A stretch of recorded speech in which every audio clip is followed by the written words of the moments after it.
Assalamualaikum warahmatullahi wabarakatuh. Balik lagi di Creative Channel. Oke guys, balik lagi di Sentra Roma Jamur Insan Serbelawan, channel inspirasi, motivasi, dan semangat untuk berwirausaha ya guys. Balik lagi ke kumbung insan yang sederhana ini. Semoga selalu memberikan informasi dan manfaat buat kita semua, terutama buat para petani jamur pemula. Semoga kalian mendapatkan ilmu dan manfaat dari channel ini ya guys ya. Yang baru bergabung ataupun yang belum subscribe, jangan lupa di subscribe, dinyalakan loncengnya supaya kalian gak ketinggalan uploadan terbaru dari Creative Channel. Jangan lupa juga yang saya ingatkan, ada giveaway di 5000 subscriber ya guys ya. Sekarang udah 4790, udah hampir 4800, mungkin sekitar 200 lagi subscribernya. Kita akan undi giveaway-nya. Yang pertama pulsa, kemudian yang kedua backlog, kemudian yang ketiga F2, kemudian yang keempat F1, kemudian yang kelima F0, kemudian yang keenam JPT, kemudian yang ketujuh pelatihan ya guys ya. Untuk saat ini masih pelatihan yang menempati peringkat tertinggi. Nah, jadi mudah-mudahan sesuai harapan kalian, karena memang banyak yang minta pelatihan. Yang sering nongol akan insan beri kesempatan menang lebih besar ya guys ya. Jadi kalian harus rajin komentar, kemudian rajin bertanya tentang masalah usaha budidaya jamur tiram ini. Jadi sampai ke 5000 subscriber nanti akan insan undi guys. Nah, yang belum subscribe makanya jangan lupa di subscribe, dinyalakan loncengnya supaya gak ketinggalan uploadan terbaru dari Creative Channel. Nah, jadi agenda hari ini ngobrol-ngobrol santai, ngobrol-ngobrol nggak penting buat teman-teman ataupun master-master yang sedang sibuk, sedang banyak agendanya. Jangan ditonton dulu ya guys ya.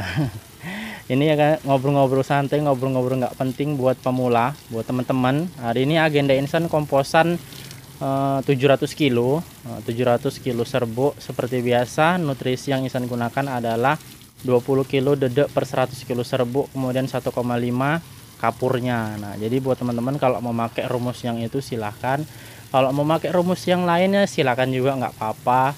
Kemudian kadar air insan tambahkan sekitar 70%. Nah, karena ini untuk di musim panas ya guys ya. Nah, karena pembuatan log di akhir tahun ini biasanya tumbuhnya nanti udah awal tahun ya kan guys, di bulan-bulan 2 awal. Jadi ya udah mungkin udah masuk kemarau, jadi harus kita prediksi bagaimana kondisi airnya supaya backlog itu tetap bisa bertahan dan tetap bisa tumbuh saat musim kemarau ya. Walaupun ada penurunan panen, tapi ya tetap ada tumbuh lah ya guys ya. Nah, tidak begitu drastis sekali. Nah, ini serbuknya guys baru masuk kemarin 80 goni. Itu biasanya untuk sekitar 2000-an log sih guys. 80 goni. Tergantung ukuran plastik kalian mau ukuran berapa. Kalau insan kan pakai 18 kali 40. Insan pakai plastik yang panjang supaya apa? Supaya ya daya tahan lognya itu lebih lama. Bisa ditumbuhkan dari depan dan dari belakang. Untuk para pemula juga itu dimudahkan karena panennya nggak sekaligus banyak ya guys ya. Mungkin panennya rata-rata 1 on, 1,2 on sampai 1,5 on per panen. Nah, jadi bener-bener bisa membantu pemasaran. Jadi si petani jamur pemulanya itu nggak kebingungan masarkan. Kalau backlog yang menggunakan permukaan 20 itu rata-rata panennya nanti bisa sampai 1,5, 1,8. Nah, jadi kalau misalkan ada 1000 log, wah bisa langsung beres ya guys ya. Tapi nutrisinya juga akan cepat habis kalau misalkan permukaan lognya itu besar. Tapi kalau permukaan lognya kecil, dengan panjangnya yang kita tambahi sampai ke 80 sampai ke 40 cm, nah itu lebih bisa mengawet ya, lebih bisa membuat jamur tumbuh secara bertahap.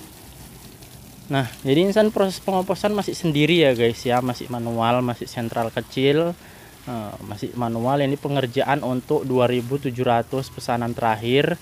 Yang satu mengambil promo, yang satu tidak ya guys ya, sudah lewat masa promonya.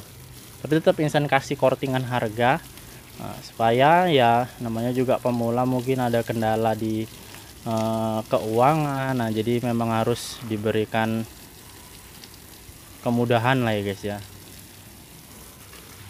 Untuk jenis kayunya insan gunakan kayu rambung murni ya guys ya, kayu karet. Nah, kenapa kayu karet ya? Karena adanya di sini kayu karet. Kalau kayu sengon ada sih guys, tapi insan kurang suka dengan teksturnya yang terlalu halus. Nah, kalau misalkan tumbuh jamur lebih suka di kayu karet ini guys. Apalagi untuk jenis jamur Florida blasteran HU, itu lebih suka di kayu karet ya guys. Kalau di daerah kalian jenis kayu apa, mungkin dari jamurnya itu bisa diketahui guys.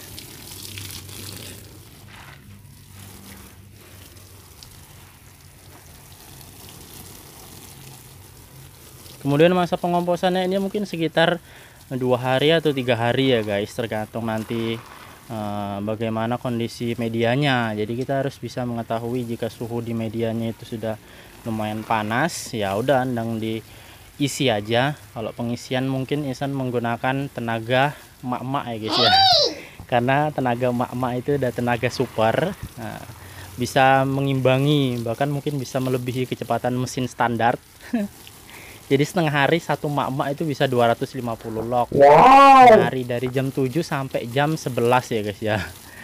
Satu emak-emak itu bisa 250 log, ataupun kalau misalkan nanggung sampai jam 1 bisa 350-an log satu emak-emak. Jadi Ihsan pakai 3 emak-emak aja guys, sudah cukup untuk satu komposan ini 1 hari selesai. Nah jadi seperti itu guys. Ya nggak semua emak-emak juga ya guys ya. Dulu ada juga beberapa yang minta pekerjaan itu tapi nggak sanggup, nggak bisa cepet ataupun nggak bisa rapi. Ya bukannya Ihsan yang berhentikan, tapi memang dia merasa nggak bisa aja katanya. Padahal ya namanya belajar pasti awalnya nggak bisa dulu. Lama-lama kan kalau udah terbiasa jadinya bisa. Nah seperti itu. Tapi mungkin beliau udah minder ataupun nggak sabar. Tujuan dari proses pengomposan udah sering kita bahas ya guys. Yang pertama adalah untuk membantu ataupun sebagai proses sterilisasi awal. Jadi kalau misalkan ada serbuk-serbuk ataupun ada bibit-bibit spora jamur liar itu saat proses pengomposan udah berkurang lah sekitar 35%. Karena kan di saat proses pengomposannya itu panas.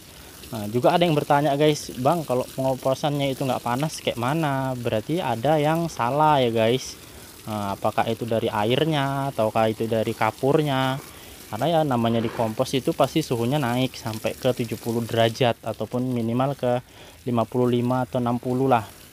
Tapi kalau Ihsan biasanya sampai ke 70 derajat.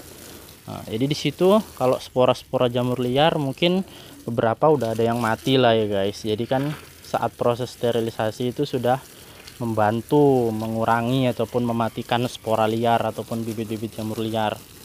Kemudian yang kedua adalah tujuan proses pengomposan ini untuk mempercepat pelapukan ya guys. Jadi kalau misalkan kayu serbuknya ini kan Ihsan belum terlalu kering kali. Ihsan memang suka yang teksturan seperti ini karena Ihsan mau mengomposnya lagi. Jadi proses pengomposan itu bertujuan juga untuk melapukkan kayu yang belum kering. Tapi kalau memang kayu kalian itu sudah kering ataupun sudah lama dipanglong, ya mungkin nggak dikompos nggak masalah. Kemudian yang ketiga ini adalah yang lebih penting ya menurut Ihsan guys, sebagai pengatur pH. Jadi saat baru ditambah air seperti ini, dia itu pH-nya pasti tinggi guys. Kalau habis ditambah air kemudian kalian campur kemudian langsung diisi, kemungkinan saat selesai dari proses sterilisasi itu pH-nya akan naik ya guys, nggak stabil. Jadi proses pengomposan itu tujuannya untuk menstabilkan pH juga guys. Itu yang Ihsan dapat pelajari dari sang master ya guys. Nah jadi mungkin itu aja guys, ngobrol-ngobrol santainya dulu. Ihsan ngos-ngosan juga guys sambil ngerjain ini sambil ngomong. Nah, kalau ada yang mau ditanyakan tulis di kolom komentar di bawah. Jangan lupa di share supaya subscriber cepat 5.000, supaya cepat kita undi giveaway-nya buat teman-teman. Semoga giveaway-nya bermanfaat. Pilihlah pilihan yang menurut kalian itu yang kalian butuhkan ya guys. Barangkali kalian menang, yang hanya iseng-iseng berhadiah, mudah-mudahan menang. Karena yang paling sering nongol akan lebih berkesempatan menang ya guys. Jadi kita sampai jumpa di video berikutnya. Assalamualaikum warahmatullahi wabarakatuh.